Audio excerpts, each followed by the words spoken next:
ويقول ونقول ناجحين على طول، ونجاحنا يطول دايما على طول،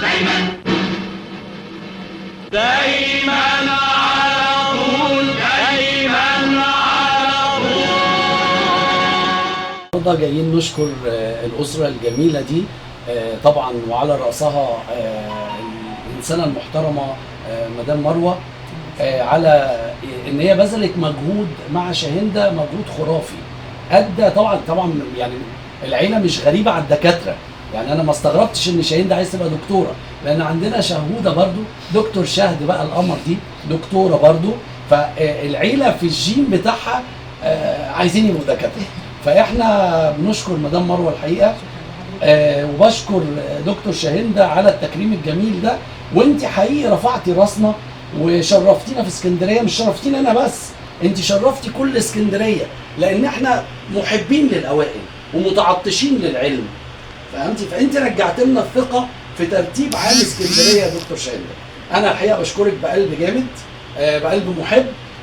قبل ما اشكرك فانا بشكر الست العظيمه دي مدام مروه، وان هي كانت حريصه جدا على ان تخليكي من الاوائل، لان هي الاساس، هي اللي دعمت فيكي الفكره، فانا بشكرها جدا. ووالدها وطبعا مش هننسى طبعا اسمه هشام. مش هننسى طبعا باشمهندس هشام، لان طبعا الاسره ما شاء الله واضح ان هي متفوقه اصلا، فاهماني؟ فهتطلع ايه غير عباقره.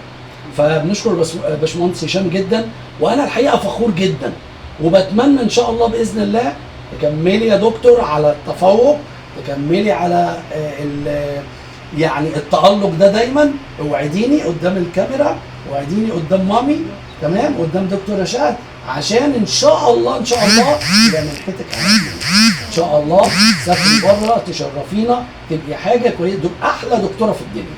انا يعني ده احساسي بصراحه.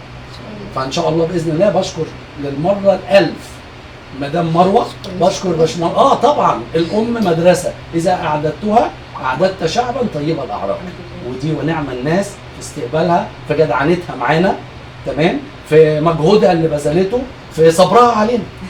صح يا دكتور؟ يلا اوعدينا بقى قدام الكاميرا ان شاء الله اكون عند حسن ظن حضرتك. نكرم بنتي بقى اللي طلعت تقول على اسكندريه، شرفتنا وشرفت اسرتها، تمام، ودي حاجه بسيطه، انت تستاهلي الدنيا كلها.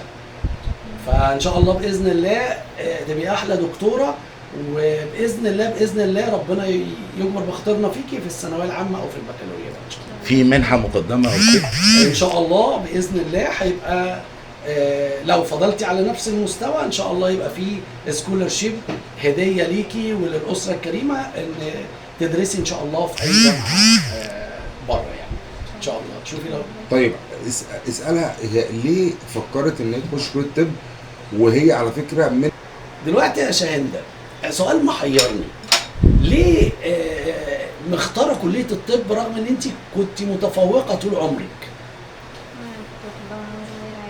بتحبيها وانت صغيره؟ طب قولي الكاميرا كده، انت يعني كنت بتحبي كليه الطب من وانت صغيره؟ حلمك. طيب ان شاء الله باذن الله بقى تبقي زي دكتور بقى مجدي يعقوب، او تبقي حد دكتور مصطفى النحاس، تبقي زي الناس الجميله دي. انت شكلك باين عليه يا دكتور، والله شكلها باين عليه، يعني حاجه كده شرفتيني وشرفتي كل اسكندريه، شرفتي مامي وشرفتي الدكتور. ما العيله بقى كلها دكاتره يا عم بقى، صح؟ ومامي دي خلي بالك. يعني عايزك تقولي الاول كلمه لاحساسك بالتكريم، ولا يا استاذ محمد كلمه يعني؟ تمام اتفضلي. بشكر سياده المحافظ على تكريمه طبعا، وان هو كلمني النهارده وبلغني بالخبر ده. تمام. شعورك المحافظ بيكلمك وبيبلغك انت من الاوائل كان ايه ساعتها؟ كنت مبسوطه جدا طبعا وفرحانه، واهلي كلهم فرحوا وباركولي يعني، وبشكره جدا طبعا على مكالمته وتبليغه من الخبر ده. تمام. بتهدي هذا النجاح لمين؟ ماما طبعا واهلي وكل المدرسين اللي بذلوا معايا مجهود طول السنه يعني. من الاستاذ سميح عايزه تقولي له ايه، والتكريم اللي هو النهارده ابنه الاسكندريه واسكندريه كلها بتفرح بيكي، تحبي تقولي ايه؟ بشكره جدا على التكريم ده، ومبسوطه جدا الحقيقه.